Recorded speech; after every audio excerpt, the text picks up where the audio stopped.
के पैसों से, जनता के पैसों से क्या करता है? सिर्फ प्राजक्ता माली जैसी लड़कियों का, स्वातिका शिरोडकर, मोनिका, लता टेपी ऐसी लड़कियों के घर भरते हैं। ओबेरॉय होटल पूरा बुक रहता है। राम राम मित्रांनो, मी अमोल कोळेकर पाटील। ऐकावं ते नवलच आहे। एक राज्याचं नुकतंच तुम्हाला माहिती आहे की देवेंद्र फडणवीसांनी काल शपथविधी घेतली मुख्यमंत्रीपदी। अजितदादा पवार आणि एकनाथ शिंदे यांनी उपमुख्यमंत्रीपदा शपथ घेतली। त्यातल्या त्यात अजितदादा पवारांच्या राष्ट्रवादी पक्षामधले एक मोठे नेते जे नेहमी आपल्या वक्तव्यामुळे, आपल्या डायलॉगमुळे चर्चेत असतात, प्रचंड फॅन क्रेज आहे त्यांची। या निवडणुकांमध्ये सगळ्यात जास्त मतं जर कोणाला मिळाले असतील तर त्या यादीपैकी या व्यक्तीचं नाव आहे। या व्यक्तीचं एका अभिनेत्रीसोबत अफेअर सुरू आहे, लपड सुरू आहे, काही म्हणा तुम्ही, अशा प्रकारचे व्हिडिओ व्हायरल होतात। ते नेता म्हणजे धनंजय मुंडे आहेत आणि अभिनेत्री म्हणजे महाराष्ट्राच्या हास्यजत्रा फेम प्राजक्ता माळी।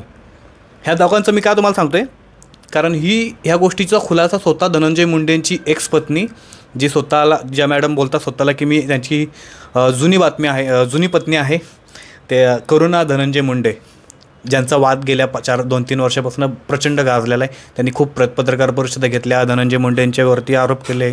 त्यांनी निवडणूक देखील लढवली होती, आत्ताची विधानसभा। डिपॉझिट जप्त झालं तो भाग वेगळा आहे, परंतु आत्ता त्यांनी धक्कादायक व्हिडिओ समोर आणलेला आहे आणि समाज माध्यमांवरती, सोशल मीडियावरती एका नेत्याचा हॉटेलमधला व्हिडिओ खूप धुमाकूळ घालते, व्हायरल झाला आहे। त्याचा मी स्क्रीनशॉट आपल्या चॅनलला टाकेल, व्हिडिओला टाकेल, तो तुम्ही नक्कीच बघा। आणि ही अभिनेत्री कोण आहे, ह्यांच्यावरती आणि करुणा धनंजय मुंडेंनी काय आरोप केलेत, तुम्ही हा व्हिडिओ बघा। के पैसों से, जनता के पैसों से क्या करता है? सिर्फ प्राजक्ता माली जैसी लड़कियों का, स्वातिका शिरोडकर, मोनिका, लता टेपी ऐसी लड़कियों के घर भरते हैं। ओबेरॉय होटल पूरा बुक रहता है। बघितलं?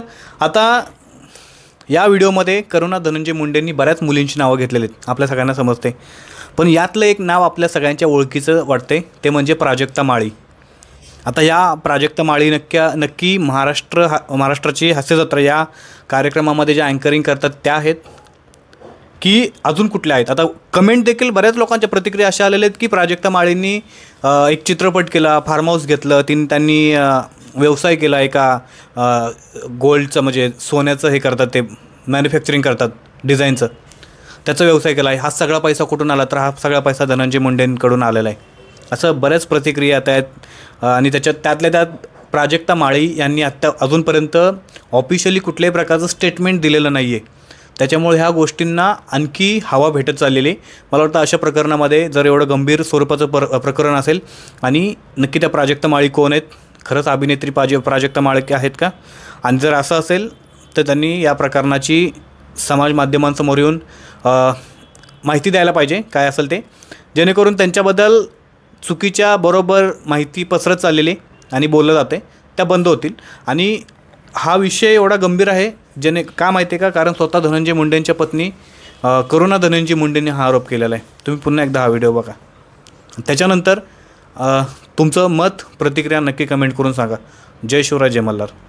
के पैसों से, जनता के पैसों से क्या करता है?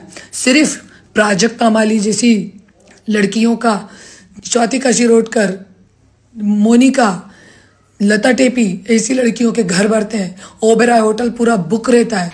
नमस्कार मंडळी, आणि मी आत्ता आहे आर्ट ऑफ लिव्हिंगच्या बँगलोर आश्रममध्ये।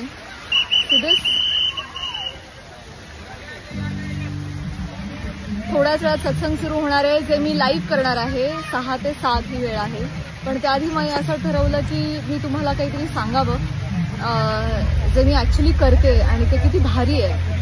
तर आर्ट ऑफ लिव्हिंग ही संस्था प्राणायाम, ध्यान आणि योग शिकवते आणि ज्यांचा बेसिक कोर्स असतो ज्याला ES+ प्रोग्राम म्हणतात, आणि त्यानंतर एक ॲडव्हान्स कोर्स असतो जो दर 4 महिन्यातून एकदा करणं अपेक्षित असतं, आणि आता तो मी किमान 20 वेळा केला असेल। तरीही मला